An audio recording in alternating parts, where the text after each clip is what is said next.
कहते हो कि मंदिर से जाते समय नंदी के कानों में, बहुत सुंदर प्रश्न है आपके, बहुत भाव से और आनंद से आपने करा, और जनमानस के कल्याण के प्रश्न है ये, केवल आपके लिए नहीं है, ये सबके लिए इतने जोरदार प्रश्न हैं।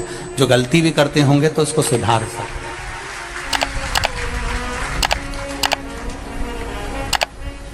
आपने कहा कि नंदी के कानों में कहना चाहिए, लोग हंसते हैं, कहते हैं बताओ वो नंदी के कानों में भगवान को कहना चाहिए।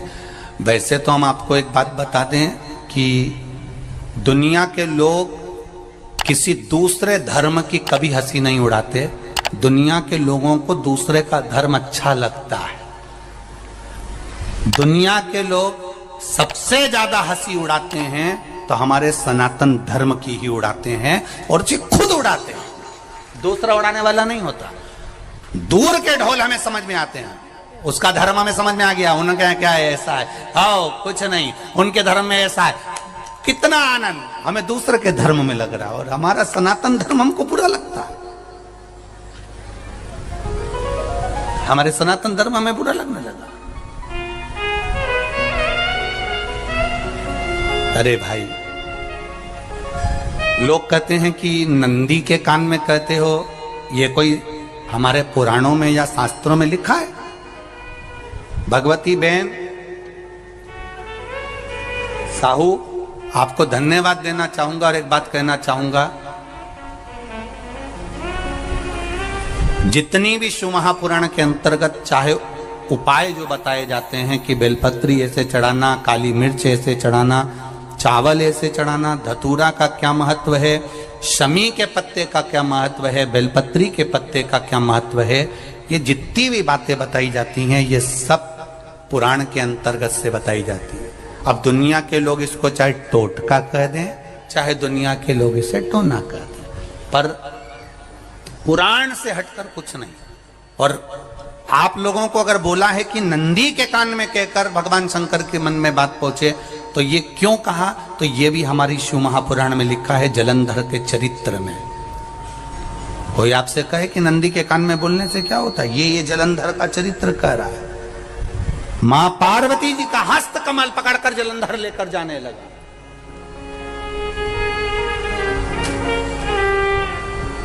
वृंदा का पति लेकर जा रहा।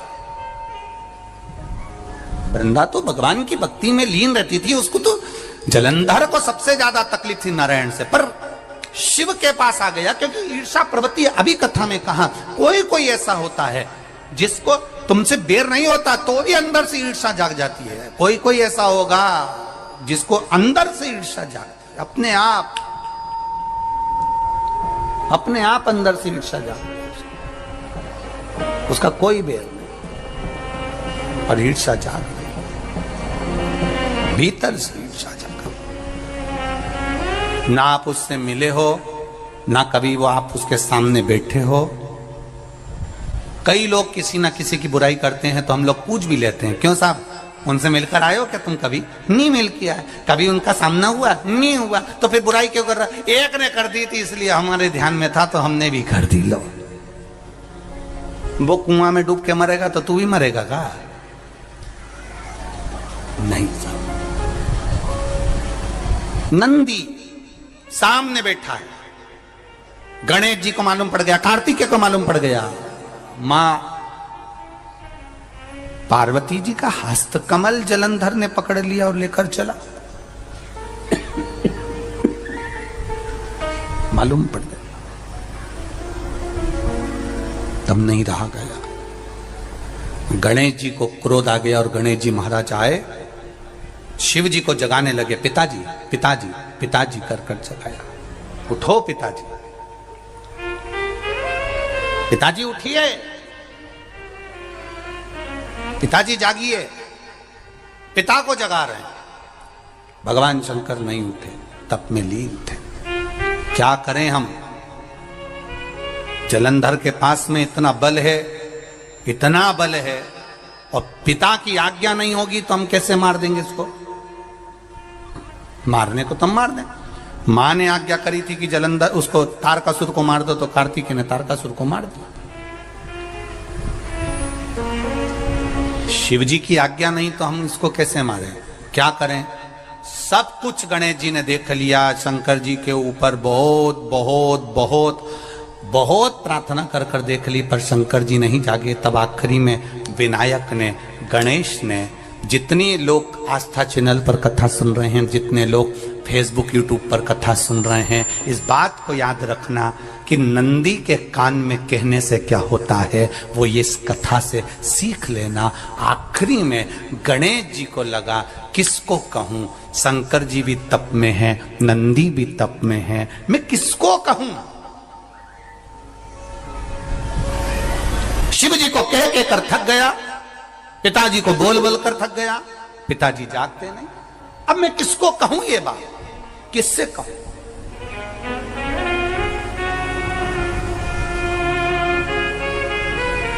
विनायक गए सीधे अब नंदी के पास में। नंदी भी तप में लीन थे, शंकर जी की ओर मुख था, शंकर जी की ओर मुख था। गए और जाकर तुरंत विनायक ने नंदी के कानों में जाकर कहा, नंदीश्वर, मैया का हाथ पकड़कर जलंधर लेकर जा रहा है, पिताजी तप में लीन है, कृपा करिए ना। बस केवल नंदी के कान में कहा, गणेश जी दूर हट गए। नंदी के कान में कहा, शंकर जी के नेत्र खुल गए, शिव जी के नेत्र खुले। ध्यान देना जरा, इस शिव महापुराण की, आशुतोष शिव महापुराण की कथा, जो कथा यहां कही जा रही है, यह कथा पहले के चरित्रों में सुनने को नहीं मिली होगी। जरा ध्यान देना इस संवाद पर, जितने लोग आस्था चैनल पर, जितने फेसबुक यूट्यूब पर सुन रहे हैं। सनातन धर्म की हंसी उड़ाने वाले कह देते हैं नंदी के कान में कहने से क्या होता है, नंदी के सामने जाकर बोलने से क्या होता है, नंदी के पास बैठकर बोलने से क्या होता है, नंदी के पास बैठकर शंकर जी का मात्र दीदार करने से क्या होता है, दर्शन करने से क्या होता है। वो अच्छे से समझ लेना, जो लोग सनातन धर्म पर उंगलियां उठाते हैं, वो अच्छे से समझ लें इस बात को।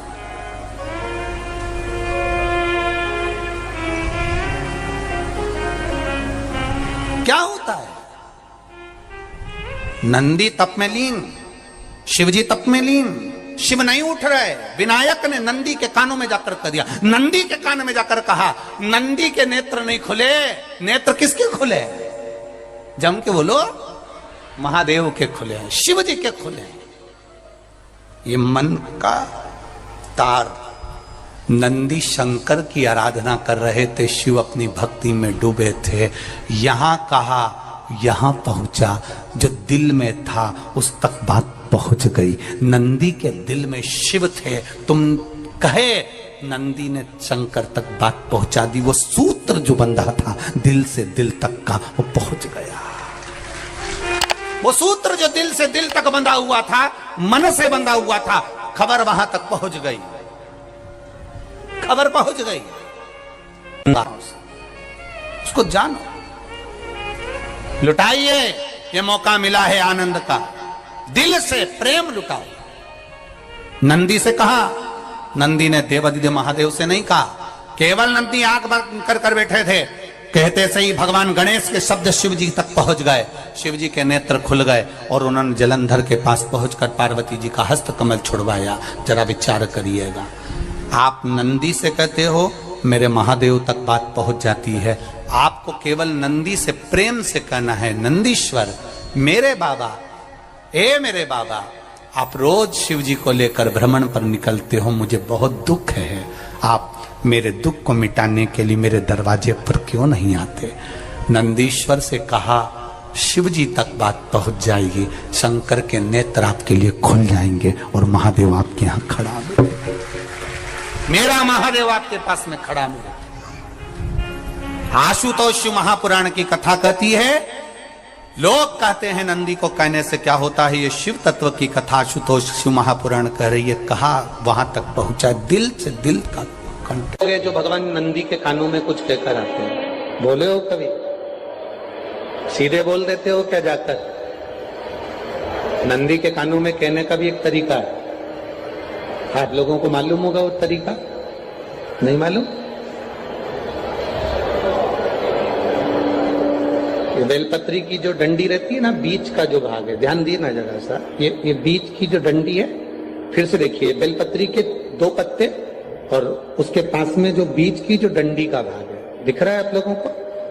ये 2 डंडी, ये बीच की 2 पत्ती और उसके बीच में जो 2 डंडी का भाग होता है। जब हम देवाधिदेव महादेव से कोई बात कहने वाले होते हैं ना कि बाबा बहुत दुखी हूं, बाबा बहुत तकलीफ चल रही है, बाबा मैंने एक कंपटीशन एग्जाम में परीक्षा दी है, बाबा मेरे जीवन में ये तकलीफ हो रही है, बाबा, तब इस बेलपत्री की जो ये डंडी होती है, इस उंगली से, इस अंगुष्ठ से इस डंडी को पकड़ा जाता है और बाबा के कर्ण में कहने से पहले ये हाथ को नंदी के ऊपर रखकर फिर हम बाबा के नंदी के कानों में कहते हैं और चलते समय इस बेलपत्र को अशोक सुंदरी की जगह पर चढ़ाकर वापिस सजाते हैं। देव अधिदेव महादेव को पार्वती की बात मानना ही पड़ती है और वो कहना ही पड़ता है। ये बेलपत्र की महत्व है। ये जितना फल एक बेलपत्र की पत्ती में, उतना की उतना फल। हम आपसे फिर कहेंगे, कभी मौका मिल जाए जिंदगी में, कभी तुम्हारे जीवन में अगर मौका मिले और कहीं बेलपत्री का वृक्ष मिल जाए जिसकी छांव तुम्हारे ऊपर पड़ रही हो, तुम्हारे ऊपर अगर बेलपत्री की छांव पड़ रही हो, उसके नीचे बैठकर कभी मौका मिले, एक बेलपत्री का पत्ता मात्र रखकर आप शिव जी का नाम लेकर जल भी अगर समर्पित कर रहे हो ना, तो वो 12 ज्योतिर्लिंग को जल चढ़ाने के बराबर फल प्रदान कर। एक बेलपत्री का पत्ता, एक बेलपत्री का वृक्ष, एक बेलपत्री के वृक्ष की छांव हमारे जीवन को कृतार्थ कर देती है, धन्य कर देती है, कृतार्थ। कभी भी शंकर के मंदिर में जाओ, शिव जी का पूजन कर जब वापिस आओ, तो शंकर भगवान के मंदिर में जो बाहर नंदी बैठता है, उसके कानों में ओम नमः शिवाय बोलकर अपने मन की कामना उसके कानों में बोलकर आप आ जाइए, आपकी कामना 3 महीने में पूरी हो जाती है। नंदी के ईश्वर भगवान का स्मरण करिए। अगर 7 बेलपत्र आप शंकर को समर्पित करते हो तो 1 बेलपत्र नंदी भगवान पर भी अवश्य समर्पित करो। नंदीश्वर भगवान शिव को समर्पित, 1 बेलपत्र नंदी के ईश्वर की ओर चढ़े। और बहुत ध्यान दीजिए महाराज, अगर कोई काम अटक रहा है, नहीं हो रहा, बहुत प्रयास करा, तो भगवान शंकर के मंदिर में 5 बेलपत्र चढ़ाइए। और शंकर भगवान की जो छोटी लड़की है अशोक सुंदरी, आपको बताया था ना अशोक सुंदरी का स्थान, भगवान शंकर की 6 लड़कियां हैं, उसमें से सबसे छोटी लड़की अशोक सुंदरी की जगह पर 1 बेलपत्र चढ़ाइए। फिर 1 बेलपत्र नंदीकेश्वर पर चढ़ाइए और नंदीकेश्वर पर चढ़ाने के बाद भगवान शंकर के मंदिर के बाहर चौखट पर दिया लगा दीजिए साइड में, और फिर अपने घर पर आ जाइए, आपका कार्य सफल होना प्रारंभ हो जाए। नंदीकेश्वर भगवान नंदीकेश्वर का स्मरण कर लेने पर जीव आनंद सुख की अनुभूति करता है, आनंद सुख को पाता। भगवान नंदीकेश्वर का पूरी दुनिया में केवल एक केदारनाथ ही एक ऐसा है जहां पर ओम कुंड विराजमान है। कौन सा कुंड है वहां पर? ओम कुंड। जो बच्चा हकलाता है, तोतला बोलता है या गूंगा होता है, जिसकी वाणी नहीं होती, वो अगर ओम कुंड पर जाकर ओम बोलने का प्रयास करता है तो जितनी देर तक उसके मुंह से घुंड की आवाज निकलती है, उतनी देर तक ओम कुंड में से पानी का बुलबुला निकलता रहता है। और 7 या 8 बार बोलने से व्यक्ति हकलाना छोड़ देता है, तोतला बोलना छोड़ देता है और उसकी वाणी आ जाती है। वो ओम कुंड केदारनाथ जी में बसता है। कहां बसता है?